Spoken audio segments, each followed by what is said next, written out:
You know, over the last, 5 or 6 weeks, we've been talking about one of my favorite Christmas movies, which is It's a Wonderful Life.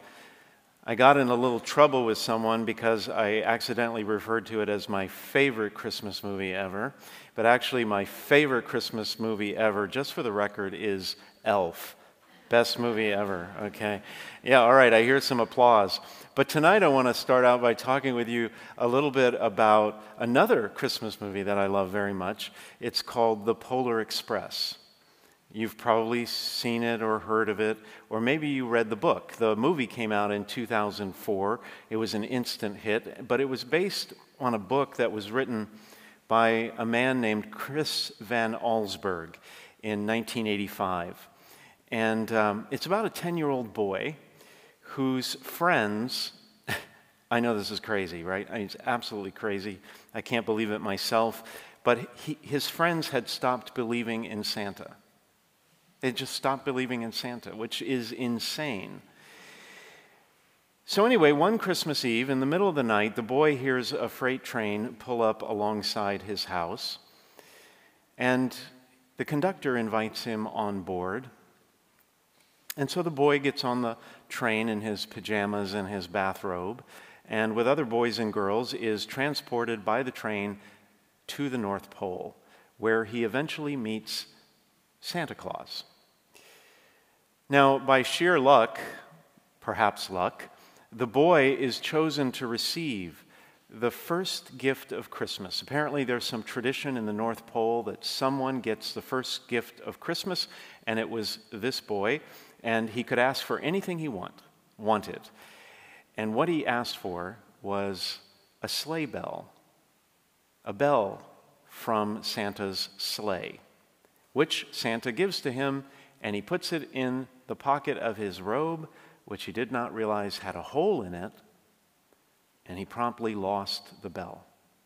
But he didn't realize immediately. He went back on the train, and when he got inside his home, early Christmas morning, he went back to bed until the sun came up, and he had realized that he had lost the bell, and he was heartbroken.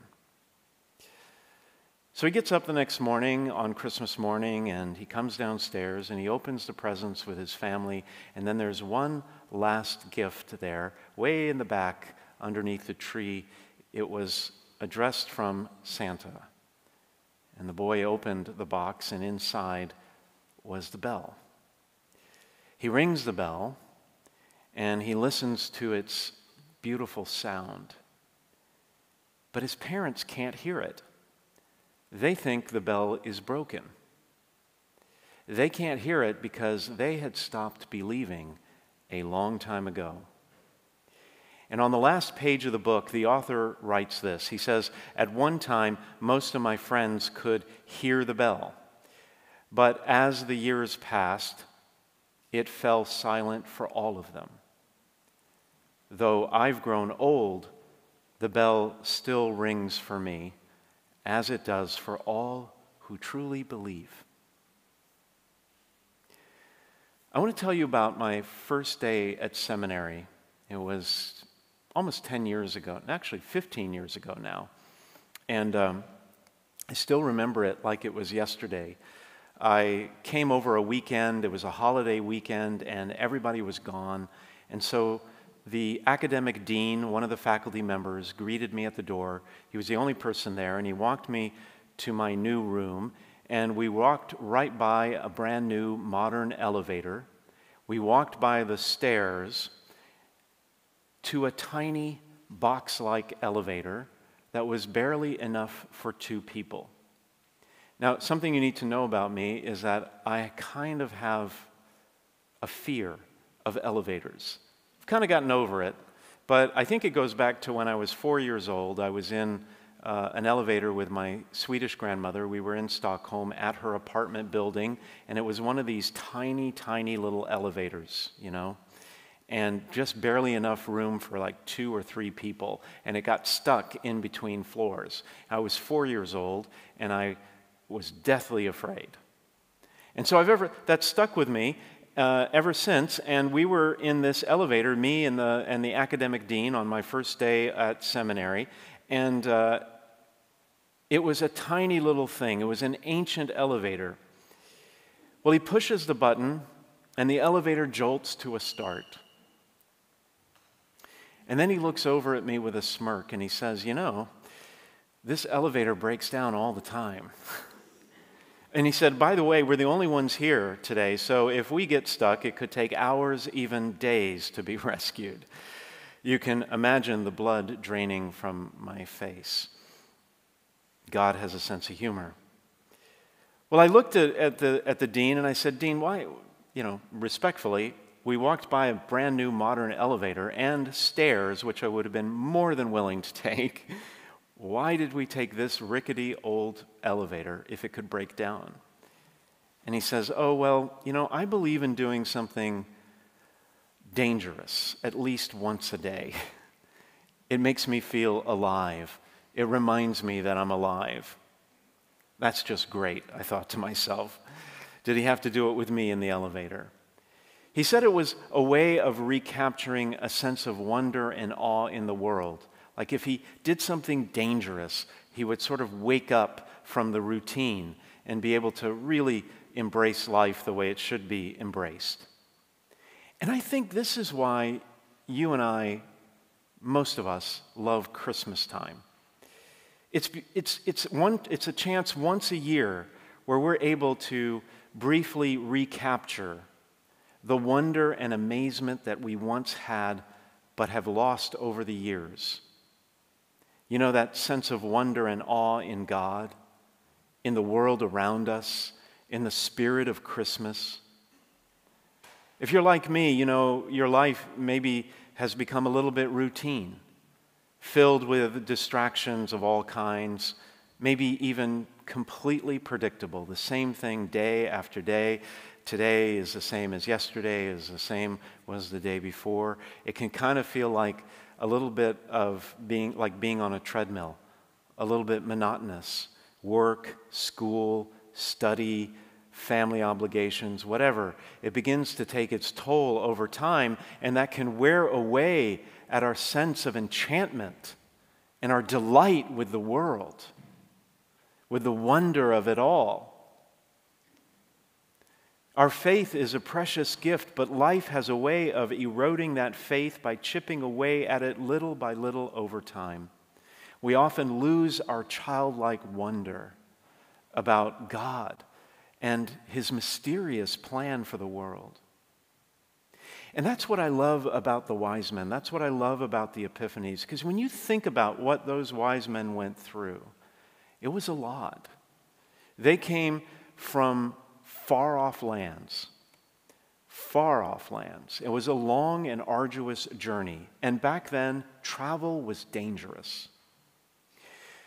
They were going to a place where they weren't sure exactly, where they were going to end up. They knew that it was in Palestine. They knew that it was somewhere among the Jewish people, but they didn't know for sure. That's why they stopped off at King Herod to ask him where the newborn king of the Jews was. They exposed themselves to the danger of arriving unannounced in a foreign territory. You got to think about this. These were dignitaries from other countries, far away countries, who came unannounced to the king. They didn't know how they would be received. It might not have been with a great welcome. It might have been hostile. They were even used by King Herod for his own ends, right? King Herod wanted to kill Jesus, this newborn king of the Jews, because, well, Herod was the king. He didn't want some other king being born. So he uses the wise men for his own murderous plot. But the wise men, the three kings, the magi from the east, they still came. They pressed on in faith to give homage to the newborn king of the Jews. Why? Because they saw something in the night skies that no one else did. Because they had the desire to look up to the heavens with expectation and wonder and faith. And they believed. A few years ago, long before COVID, I visited my family in Florida. They live near Orlando, so we went to all the theme parks, Disney World, Kennedy Space Center, etc. One of the parks we went to was SeaWorld, with Shamu, the whale. And it was Christmas time, and so they had all these shows like Christmas on Ice and the Shamu Christmas Miracles. They also had a show that really struck me. It was called O Wondrous Night. It was a full-length feature show based on the wise men's visit to the Christ child. And in the course of the performance, the show built to a crescendo at the end where live animals were brought onto the stage, including 3 enormous camels that came lumbering down the center aisle of the theater, right in front of the audience. These enormous camels led by the 3 magi. Now, I love our little camel here. He's adorable, right? You should come up and take a close look at him. We need to give him a name. But he's nothing compared to these enormous live camels at this performance. And the choir was singing, O Star of Wonder, Star of Night. And I know this sounds a little bit silly, kitschy maybe, but I started looking over at the people around me, and they were all spellbound. Children, adults, older people, they were captivated by this scene. No one could take their eyes off the stage. It was as if we had all somehow been transported to the nativity scene, the crib of Jesus Christ, and we were all there adoring him, completely engrossed in his wonder and beauty. And I think that's the miracle of the Epiphany that we celebrate today. The whole world, the whole believing world, every church around the world is gathered around that beautiful little baby given to us by the Father. And we stand there with wonder and awe and astonishment. And what we had as a child, that belief, that faith, that wonder, it all comes rushing back with that child lying in the manger who came to save us. And so I want to say to you, if you've maybe lost a little bit of that sense of wonder and awe and amazement in your life, if things have become a little ho-hum, routine, maybe it's time to recapture that a little bit. I think faith is like something you see or you don't see. The wise men saw it. The shepherds saw it. The angels saw it. The camels saw it. Everybody saw it. Mary and Joseph saw it. King Herod did not see it because he had no faith. And that's exactly what this saint, way back in the 4th century, as a bishop of Milan, his name was St. Ambrose, he said, only the wise men could see the star. Where Herod lived, he could not see the star. Why? He didn't have faith. See, faith is not so much about forcing ourselves to believe something. It's about first recapturing a sense of reverence and awe in everything around us. And when we can do that, when we can look out at the world, at everything that we see, and really appreciate it for the beauty and incredible creation that it is, then faith can begin, or faith can grow in us. Faith will follow. Because when we look up at the night skies with that kind of attitude, we can't help but believe in something greater than us. But in order to do that, we need to do a couple of things. We have to slow down a little bit. And I'm the worst at this. I'm always rushing around from one thing to the next, trying to make everything work. But I think when we do that, we lose that sense of wonder. We need time to reflect on the beauty around us. We also need to kind of desire less, and relish more. We always want to acquire things more and more. I want this, I want that. It's not necessarily bad, but when you're always wanting something, you don't appreciate what's right there in front of you. The same kind of thing is we often want to accomplish so much. We want to achieve things. We want to do things. A lot of us have type A, hard-driving personalities. But true wonder comes not from achieving, but from believing and just receiving the goodness of God. Another thing we can do to kind of increase our sense of wonder is to let go of grudges. You know, so many of us walk around with kind of a low-level resentment or cynicism or kind of a skepticism about people and life. That just destroys a sense of wonder. And finally, turn off the TV. Now, I love my shows at night, don't get me wrong. But if we have the TV blaring all day long, or if you got the iPad going, you're surfing the web all day long, it's going to distract you from the beauty, the wonder that God has in store for you. And by the way, Siri will never be able to tell you where the crib is, where the creche is. He'll never be able to tell you. She will never be able to tell you. I've tried, it doesn't work. We must seek the wondrous Christ child in the silence of our interior lives and in the mysterious patterns that God places in our lives. You can find miracles wherever you look in the world, in science, in math, in art, in the simplicity of a snowflake, a starry winter night, but most especially in the wonder and amazement of God's only Son, born for us, born to save us. You know, every year people make New Year's resolutions. I've made mine. Mine is to write thank you notes more promptly. By the way, if any of you have given me a gift this Christmas, thank you. But don't worry, I'm going to write you a thank you note. It just may take a little time. That's my New Year's resolution. How many of you have a New Year's resolution? I'm not going to ask you what it is, but raise your hand if you've already come up with a New Year's resolution. I see a few hands there. That's good. They're usually good things like losing weight, getting fit, saving money, eating healthier, getting out of debt. But this year, wouldn't it be amazing if one of our resolutions was to find wonder, to intentionally find wonder and awe in everything around us? The radiance of the Lord who shines upon us and whose glory appears over us.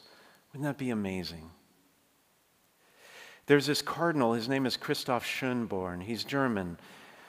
He writes this little book on the mystery of the Incarnation. He says this, it's really fascinating. Listen to this. He says, all of us know deep down in some way or other that the birth of Christ has something to do with the deepest longings and hopes that even today we still have not managed to shake off.